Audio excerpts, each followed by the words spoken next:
Assalamualaikum warahmatullahi wabarakatuh. Kita sampaikan masalah zakat.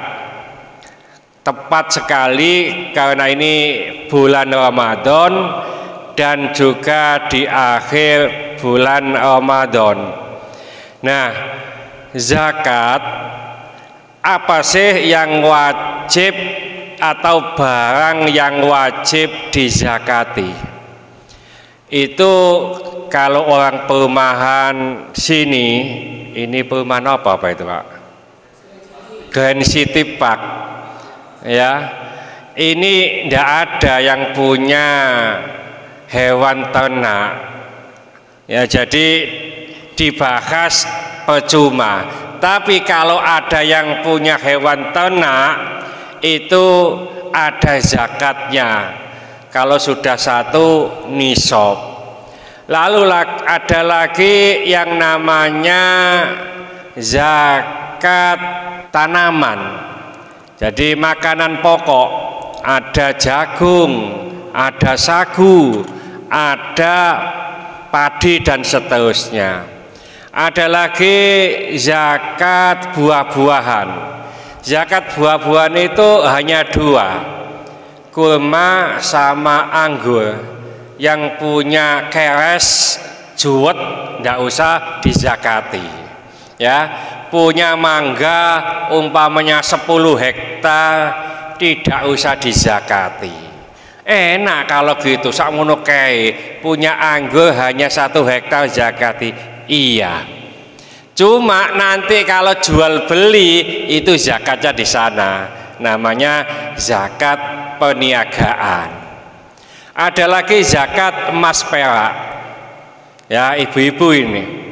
Emas itu kalau kita punya emas beratnya 93,6 atau 94 gram selama 1 tahun wajib dikeluarkan zakatnya. Berapa? 2,5%. Nah, ini emas yang disimpan, bukan emas yang dipakai. Ini ibu-ibu selama setahun pakai emas 2 kilo dipakai terus, tidak pakai zakat.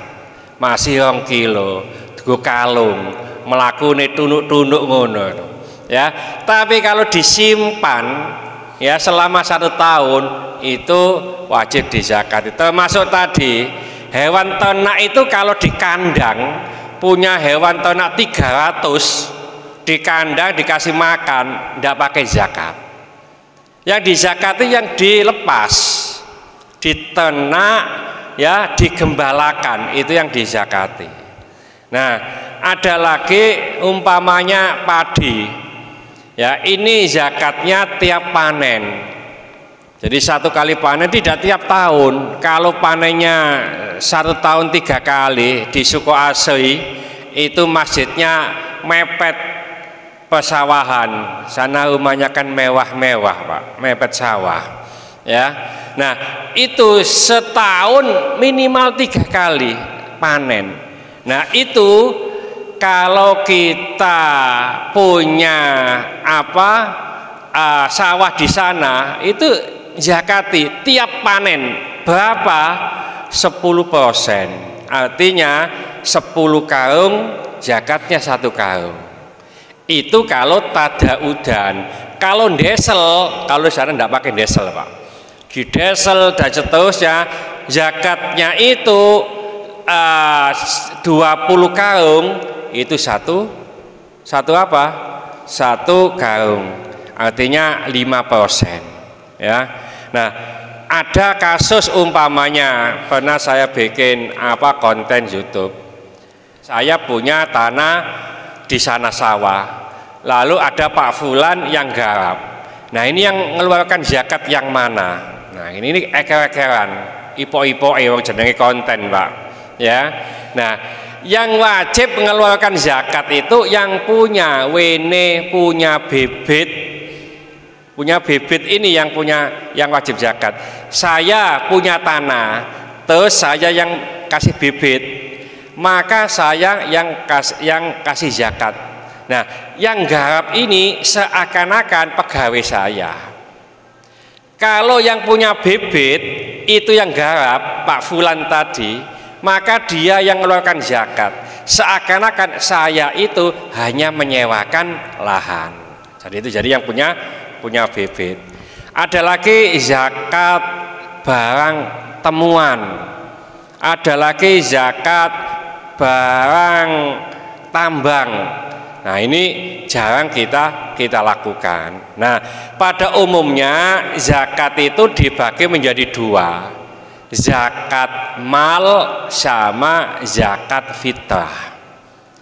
Zakat mal itu untuk membersihkan harta benda kita. Hasinu amwalakum bizakati wadawu mardokum bisodaqoh.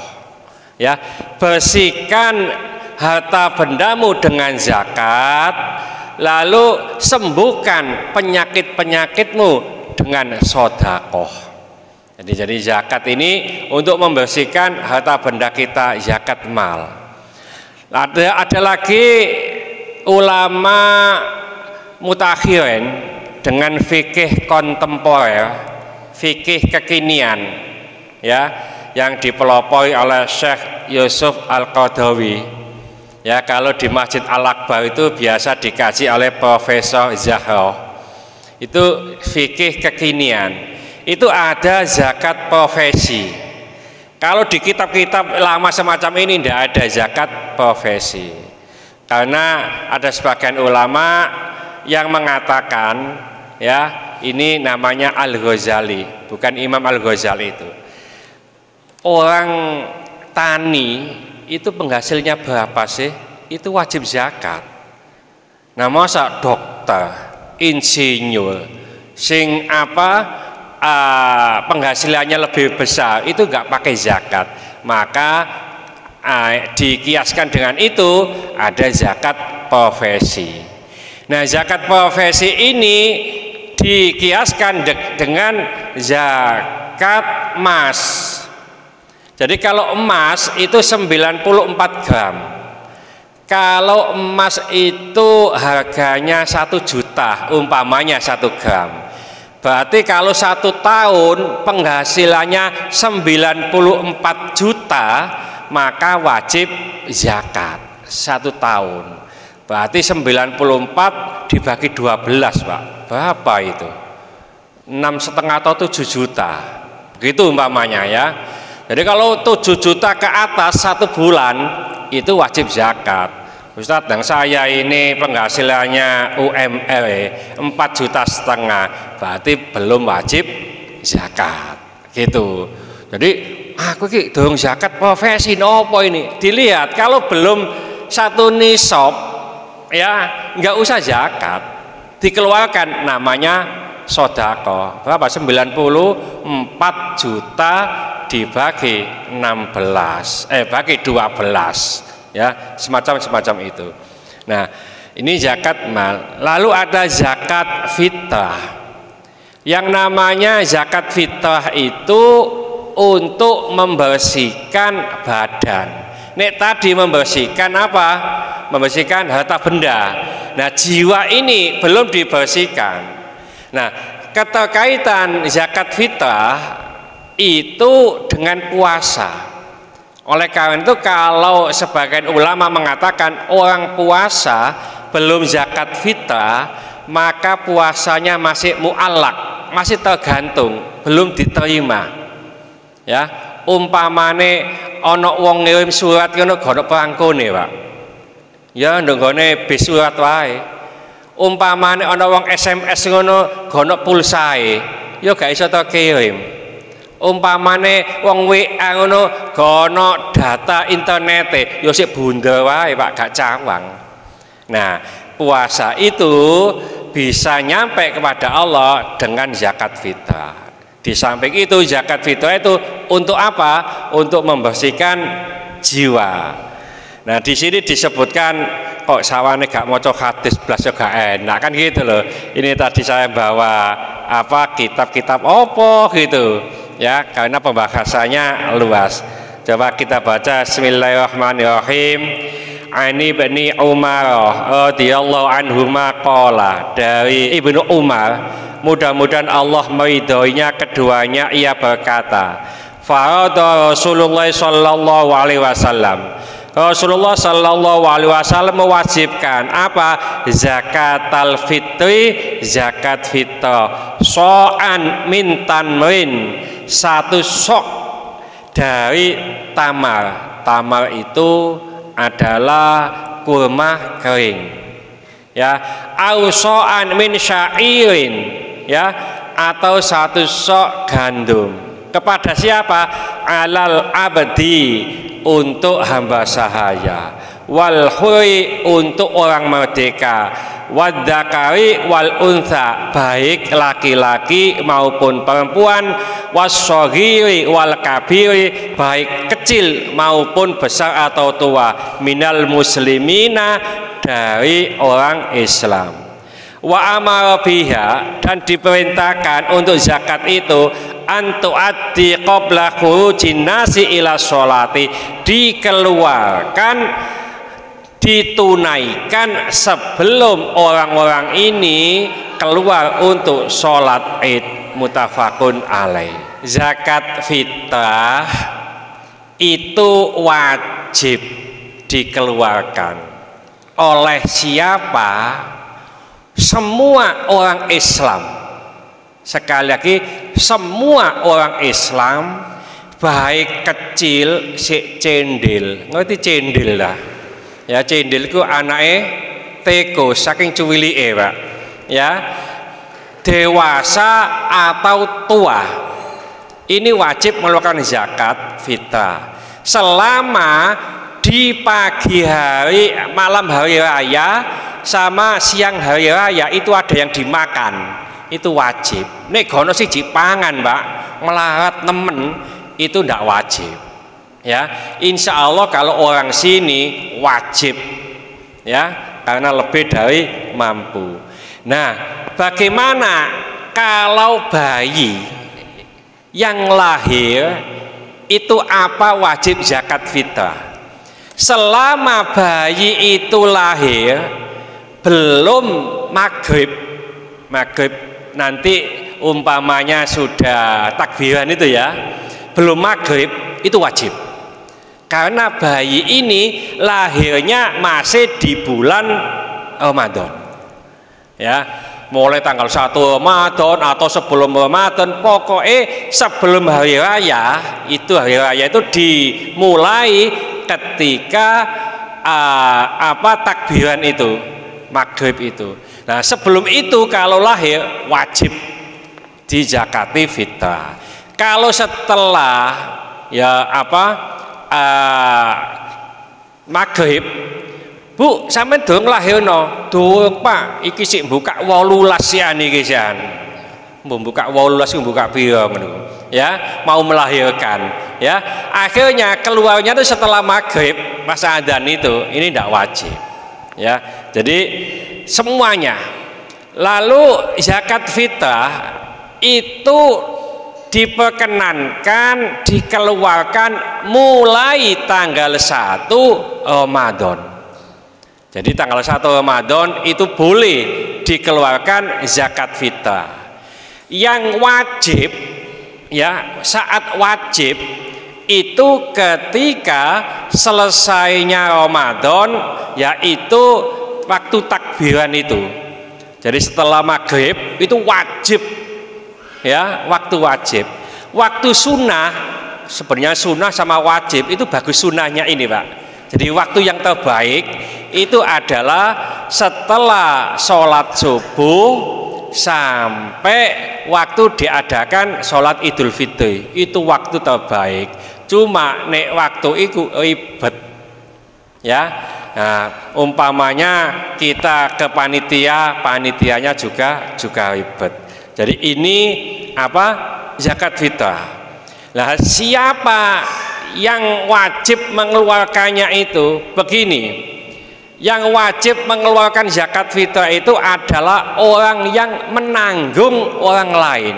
Contoh, anak itu kan jadi tanggungan kita, makan apa saja, pakaian, ya, itu ikut kita. Maka yang wajib itu kita mengeluarkan zakat untuk anak ini. Orang tua, kalau orang tua itu penghidupan atau tetek bengek gampangan itu dari kita, itu kita wajib yang mengeluarkan. Orang tua ikut di rumah kita, makan minum dan seterusnya ikut kita. Atau orang tua yang di desa, tapi semua kebutuhan itu dari kita. Orang tua ini gak elok apa-apa, Pak. Ya, kebutuhan semuanya dari kita, kita wajib untuk mengeluarkan zakat fitrah itu. Ya, jadi tidak orang sampai bayar dewe, sampai ndukono kok. Tapi kalau kebutuhan seluruhnya dari kita, itu kita wajib. Nah, zakat fitrah itu diberikan kepada siapa? Ya, tidak hanya zakat fitrah, tapi yang namanya zakat itu ada di surat At-Taubah kalau nggak salah. Bismillahirrahmanirrahim. Innamas shadaqatu lil fuqara'i wal masakini wal amilina 'alaiha wal mu'allafati qulubuhum wa fi riqabi wal gharimina wa fi sabilillah wa ibnis sabil. 8. Ya. Jadi yang pertama adalah fakir. Siapa sih fakir itu? Fakir adalah orang yang tidak punya penghasilan. Ya, kok gak duwe penghasilan kenapa? Mungkin orang ini cacat, kerja nggak iso, mana-mana nggak iso, wis pokok nggak punya penghasilan. Ya, ini orang fakir. Miskin adalah orang yang punya penghasilan, duwe kerjaan, tapi nggak cukup kanggo mangan. Itu miskin. Ngapunten nek nduk pemanen ndelok wong miskin iku wangel ketoke. Nek ngikuti apa takrif atau definisi ini loh, Pak. Itu wangel wis. Duwe kerjaan tapi gak cukup. Saiki cukup kabeh, Pak. Mangan ya cukup. Wal amili ya, amil ya, pengumpul. Ini juga boleh menerima zakat. Nah, sekarang begini. Apa bedanya amil sama panitia? Di sini tuh ada panitia sini, Pak, ya. Nah, ini apakah amil atau panitia? Amil itu dibentuk oleh qadhi, oleh penguasa. Dalam hal ini adalah presiden. Jadi yang membentuk amil itu presiden. Nah, jadi penguasa nanti sampai ke bawah. Nah, ini diturunkan oleh menteri-menteri, yaitu kalau di sini ada Kemenak nanti, ya, di KUA atau di kecamatan. Amil ini ada SK-nya, ya. Nah, amil ini juga harus melaporkan secara berkala, itu amil. Jadi umpamanya sodako, infak, zakat, masuk berapa, keluar berapa, itu dilaporkan kepada pemerintah. Kalau panitia tidak, itu dibentuk oleh masyarakat umum, ya, wis gak ada laporan. Amil itu berhak menerima bagian zakat maksimal 1/8, ada 12,5% maksimal. Amilnya umpamanya 10, ya, maksimal 1/8 dari semuanya ini.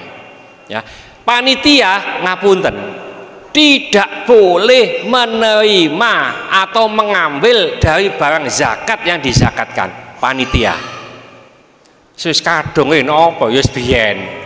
Sekarang kalau sudah paham tidak boleh, itu panitia.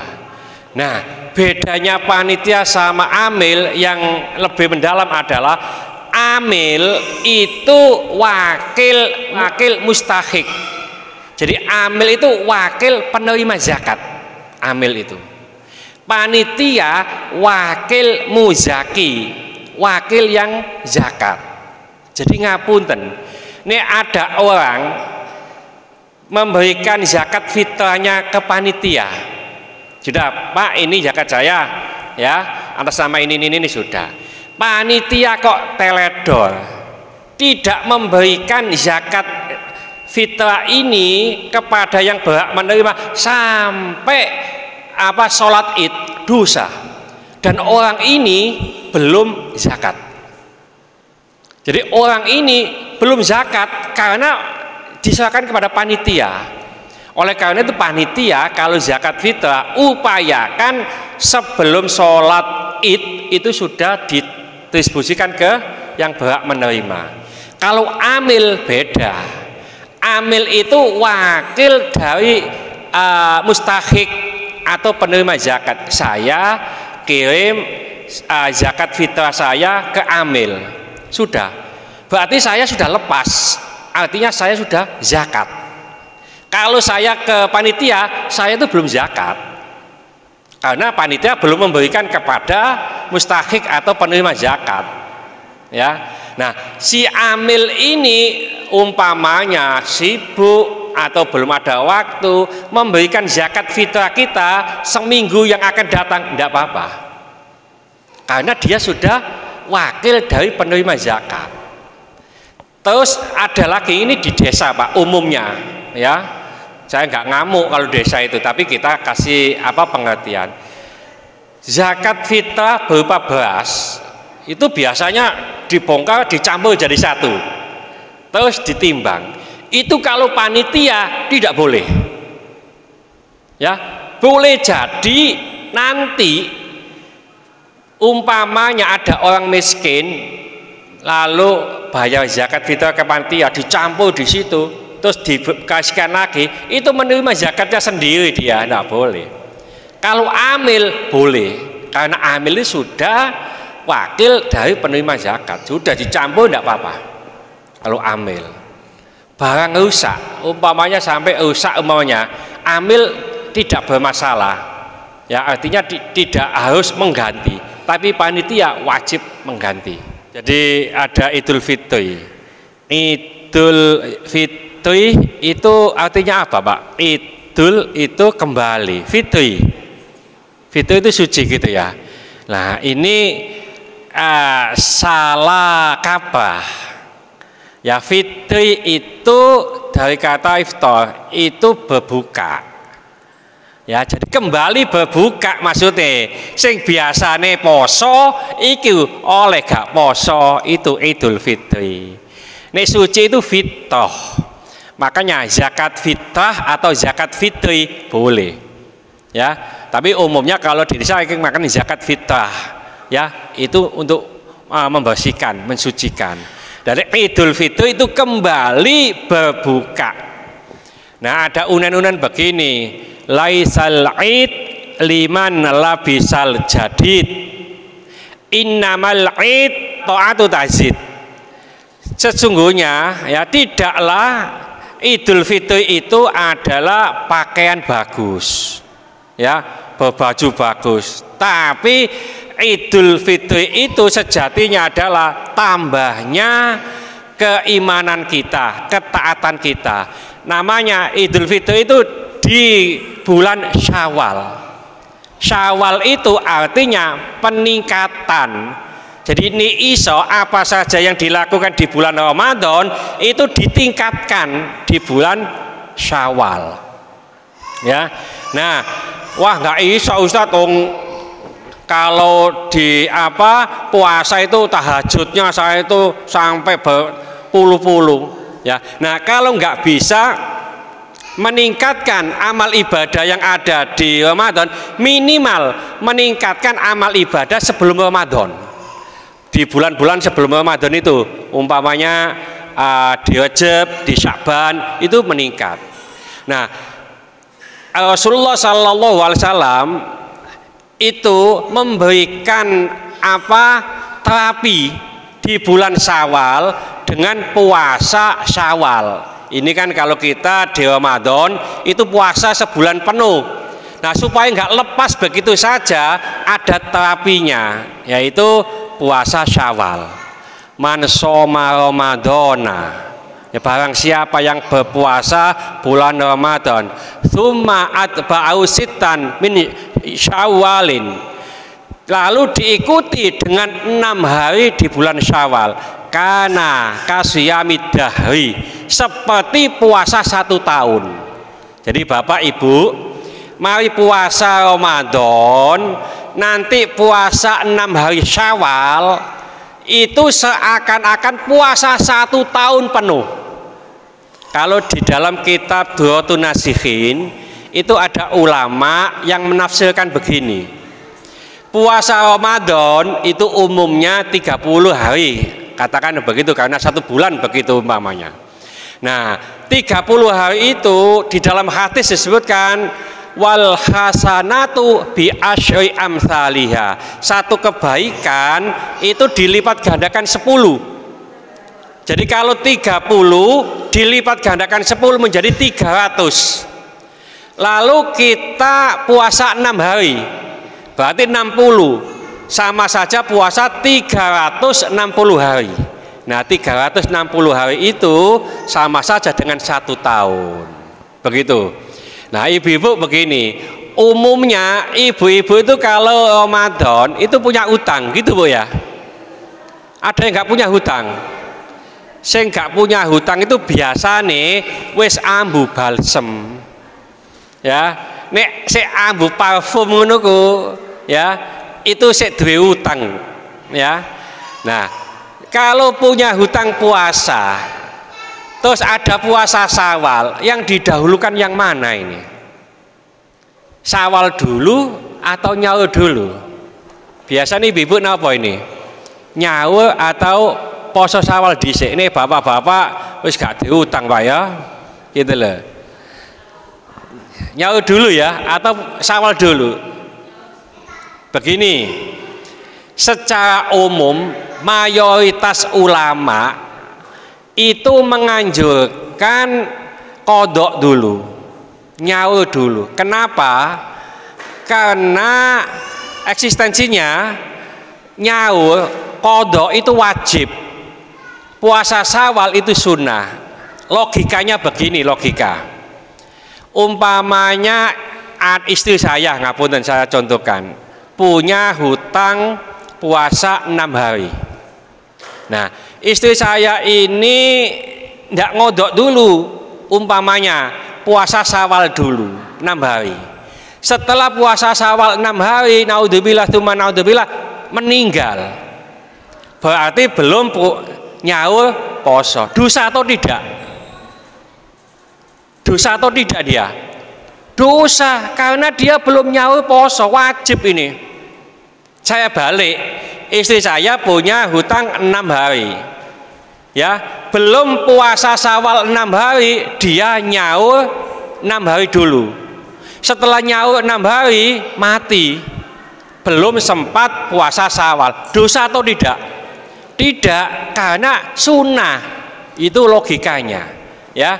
Oleh karena itu kita dahulukan nyawa dulu. Ada orang yang bertanya begitu, Ustadz, dalam hadis itu disebutkan Sayyidatina Aisyah itu kalau nyawa puasa di bulan Sya'ban. Itu ada hadisnya begitu.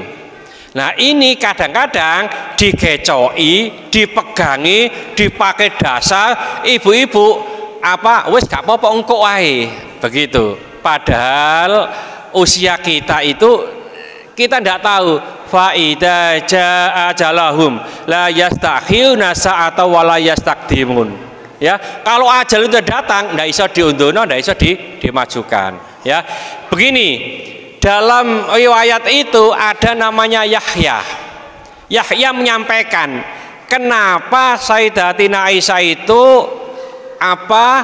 nyawanya, kodoknya di bulan Sya'ban? Karena dia mengikuti kegiatan Rasulullah, disibukkan oleh kegiatan Rasulullah. Itu pertama. Yang kedua, tidak ada keterangan bahwa Sayyidatina Aisyah ini tiap tahun mengkodoknya di bulan Syawal, di bulan Sya'ban. Tidak ada keterangan begitu. Oleh karena itu lebih bagus, lebih cepat, lebih baik ngodok. Nah Ustadz, kalau gitu kan nggak bisa tanggal 2, tanggal 3, tanggal 4, tanggal 5 kan gitu ya. Begini, hadis itu riwayat Muslim. Man shoma Ramadana tsumma adwasita min Syawalin kana kasyamid dahri, itu riwayat Muslim. Dijelaskan oleh Imam Nawawi di dalam kitabnya yaitu Syarah Sahih Muslim, itu mengatakan yang terbaik puasa Syawal itu urutan 2, 3, 4, 5, 6 dan seterusnya yang terbaik. Tapi seandainya puasanya tanggal 10, tanggal 12, tanggal 15, tanggal 20, sing penting 6 hari di bulan Syawal itu sudah memenuhi apa? Mengiringi, mengikuti 6 hari. Jadi boleh. Jadi ibu nanti umpamanya puasanya nggak berurutan nggak apa-apa. Ada begini, ngapunten. Saya kecil-kecil waktu itu usia atau 10 tahun mungkin ya, saya ini diajak oleh orang tua saya ke seorang kiai namanya Kiai Haji Mas Nur. Kiai Haji Mas Nur ini punya pondok Al-Muhibin di desa Beranjangan, Beranjangan Surabaya itu Pak, tambah Osowilangun itu ya. Itu waktu saya ke sana itu puasa hari raya kedua atau ketiga. Nah, saya puasa Pak, ya puasa Syawal. Lalu kiainya ini tidak puasa. Loh, saya kan nggak paham, mau anak kecil. Yai, kok nggak puasa Syawal? Ya tanya begitu saya. Wong panjenengan sih polos. Sok poso iku sunah le. Nemoni tamu iki wajib. Nah, gitu loh. Pikiran saya begini, kiai ini akal-akalan nih, gitu loh. Ya memang betul, puasa Syawal itu sunnah, nerima tamu itu wajib. Nah nih tamu nih monggo-monggo, terus tuan rumah gak maem, itu juga dosa Pak. Ya ternyata engkau newes kalau tamu poso, artinya nanti Syawal tanggal 10, 11 dan seterusnya poso, begitu ya. Jadi sama dengan begini, ibu-ibu ngapunten. Ibu-ibu biasa puasa Senin Kemis, lalu diundang teman yang ada di Malang, wis 20 tahun tidak pernah ketemu, konco lawas CS ya, ini kayak ngalam yang ngundang ini ya. Jadi yuk cak, ayo nang omaku, pomong awak dewe wis pernah ketemu ini nunggone WA, masa gak tau ketemu 20 tahun ke sana dino Senin. Ya, ibu-ibu biasa puasa nih, bapaknya yakin gak poso. Ya, bapaknya kan gak tahu poso, gak kuat ya. Nah, di sana sampai sana itu jam 12 siang. Dimasakno kekil, sate, gulai, opo wae macam-macam pokoknya. Ya. Terus makan siang. Ayo makan siang. Tiba ibu-ibu ini ngomong, "Ngapunten, saya puasa Senin nih." Nah, jawaban ngapunten saya puasa Senin ini ngapunten. Ini orang tidak berilmu, ngajine kurang. Ya. Poso sunnah itu sunnah. Ngadiri nyenengno dulu wajib. Ya, ndani yo nek umpamane gak mangan karena poso kecewa Pak.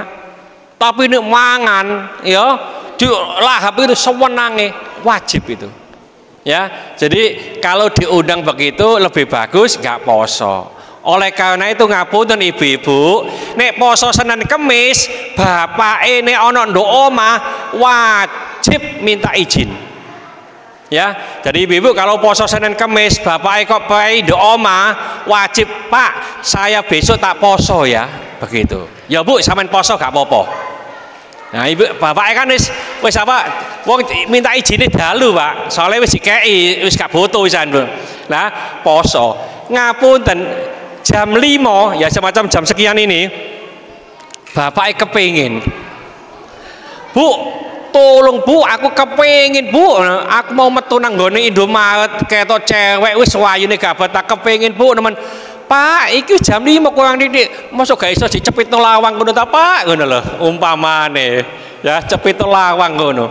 Ini kalau ibu-ibu ndak mau dosa ya, tapi kalau ibu-ibu mau melayani bapak-bapak, insya Allah mendapatkan pahala puasa juga ya, karena udah dinati puasa sunnah dan ini wajib. Nah, yang gini-gini tuh kadang-kadang tidak difahami, tukaran Pak ya, bapak wis kepengin. Nah, umpamane gaji kiai ngapunten yo melayu Pak nang gang lebar kono, ngerti gang lebar Pak ya,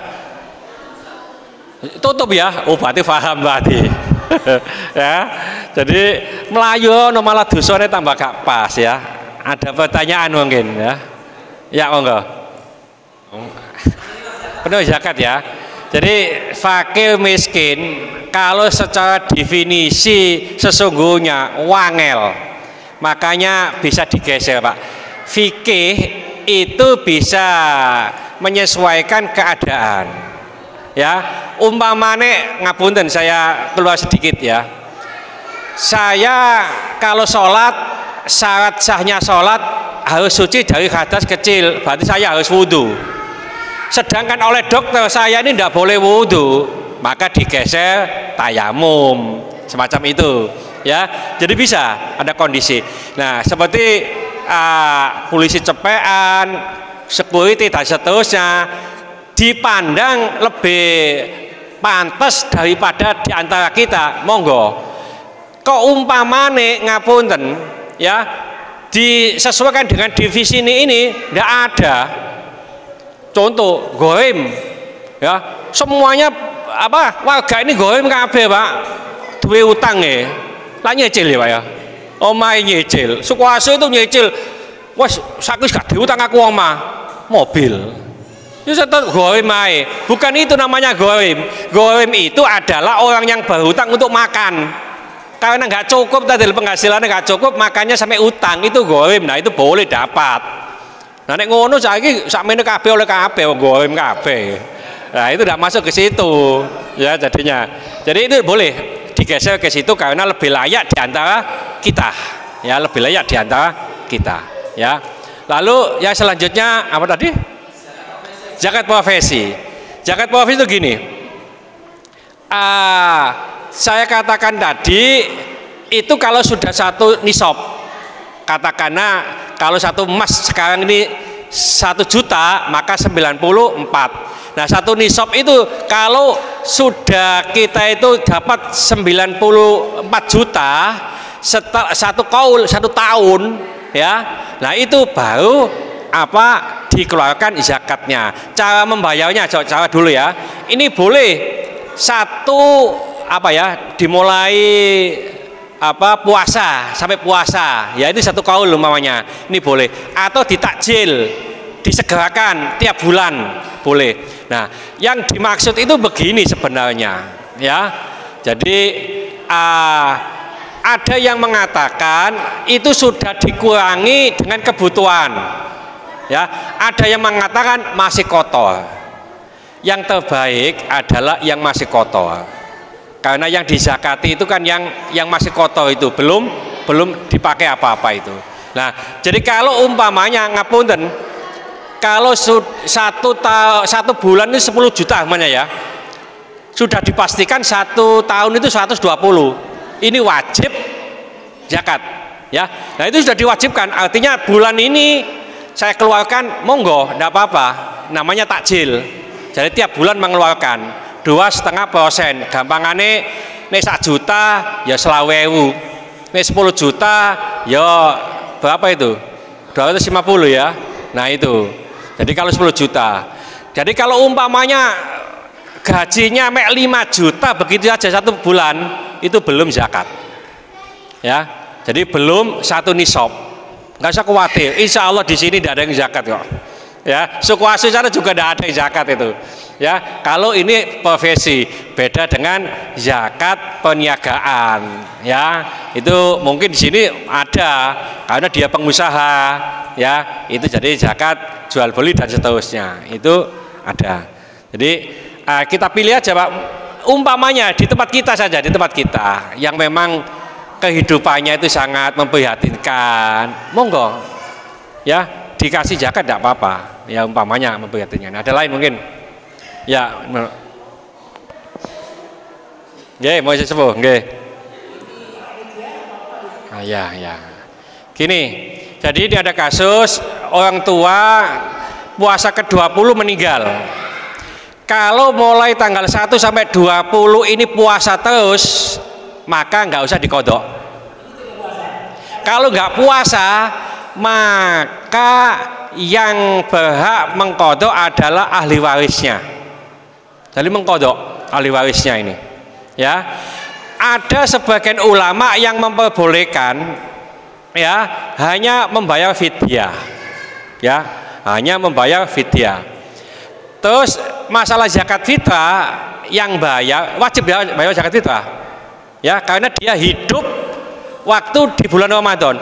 Siapa saja yang hidup di bulan Ramadan meskipun hanya beberapa menit, maka dia wajib bayar zakat fitrah. Contoh,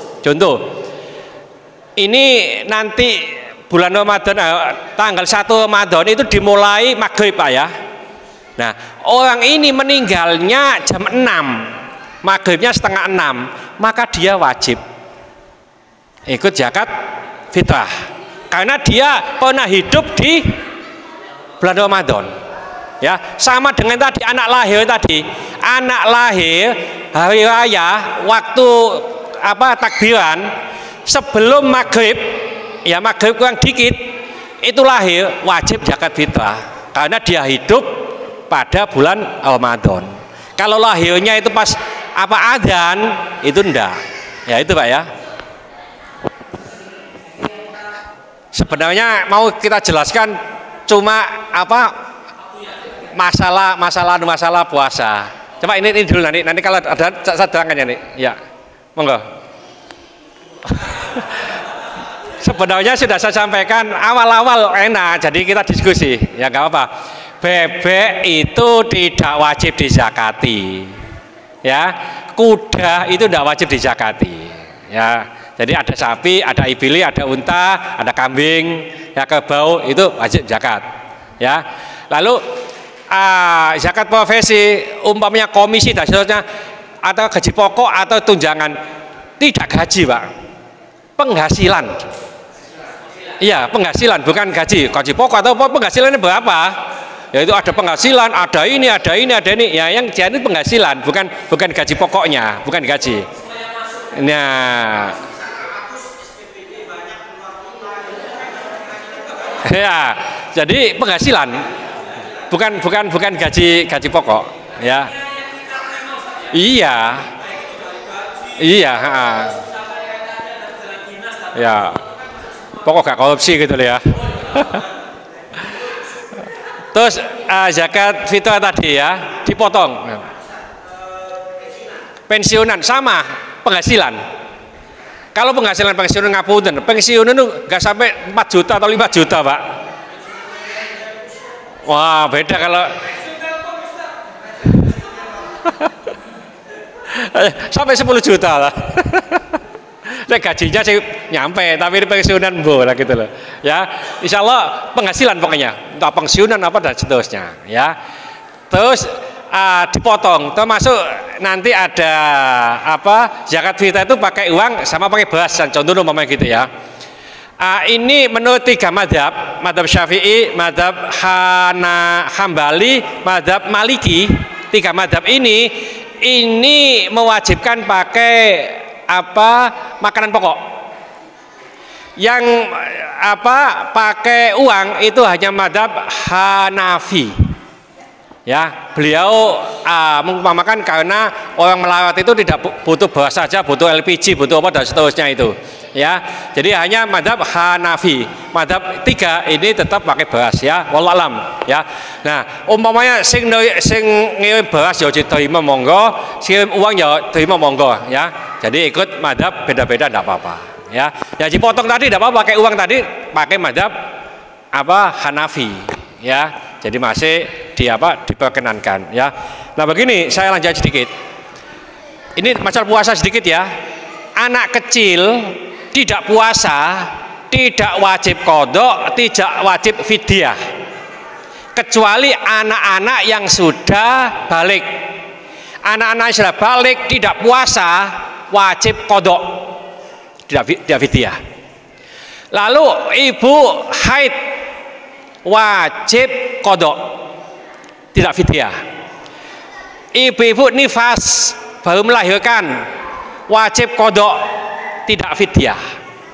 Ibu-ibu menyusui atau hamil, kalau ibu-ibu ini khawatir atas dirinya, aku nek poso gak kuat, maka wajib qadha saja. Ibu-ibu yang menyusui karena takut dirinya sama anaknya, maka wajib qadha saja. Ibu-ibu yang menyusui atau hamil karena takut anaknya, karena yang ditakutkan anaknya. Iki nanti kalau saya puasa anak saya itu nanti becicingen, apa becicingen itu ya, kurus lah. Ini kalau yang ditakutkan hanya anaknya saja, maka wajib qadha sama bayar fidyah. Ya, jadi pokoknya anaknya. Kalau anaknya sama dirinya, maka hanya wajib qadha.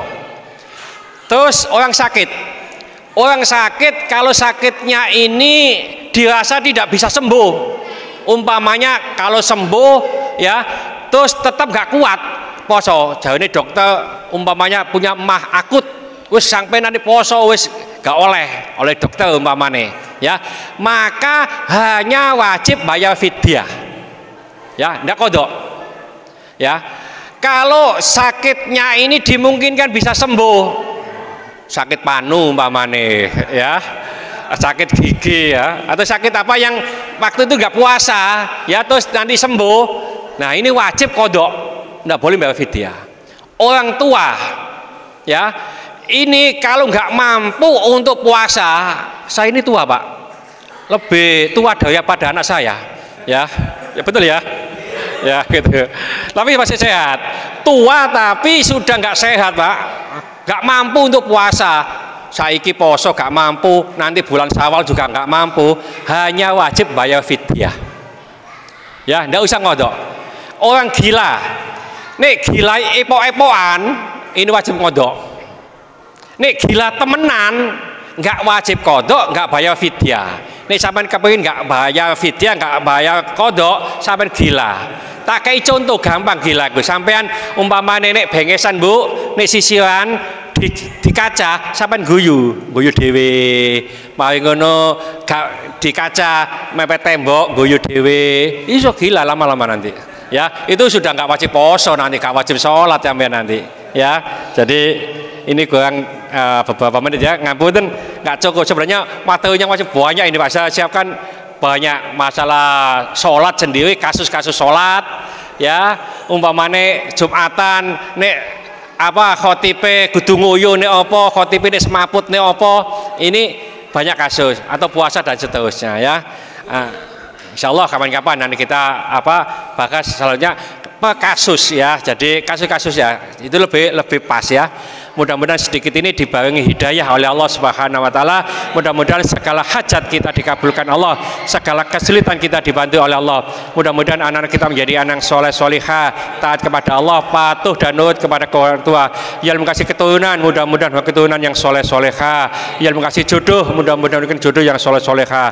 Mudah-mudahan di antara kita, keluarga kita, handai tolan kita, tetangga-tetangga kita yang saat ini sedang sakit, baik di rumah sakit maupun di kediaman, mudah-mudahan Allah cepat mengangkat penyakitnya, menyembuhkan penyakitnya, dan mudah-mudahan Allah memberikan kesabaran kepada yang sakit, dan dengan kesabaran ini mudah-mudahan Allah mengangkat seluruh dosa-dosanya, dan mudah-mudahan Allah mengampuni dosa-dosanya orang yang mendolimi kita. Mudah-mudahan amal ibadah kita selama puasa ini, puasa kita, tarawih kita, qiyamul lail kita, mudah-mudahan diterima oleh Allah. Al-Fatihah. Bismillahirrahmanirrahim. Wal asri innal insana lafi khusrin illal ladzina amanu wa amilus solihati wa tawassaw bil haqqi wa tawassaw bis sabr. Subhanakallahumma wa bihamdika asyhadu an la ilaha illa anta astaghfiruka wa atubu ilaik. Wassalamualaikum warahmatullahi wabarakatuh.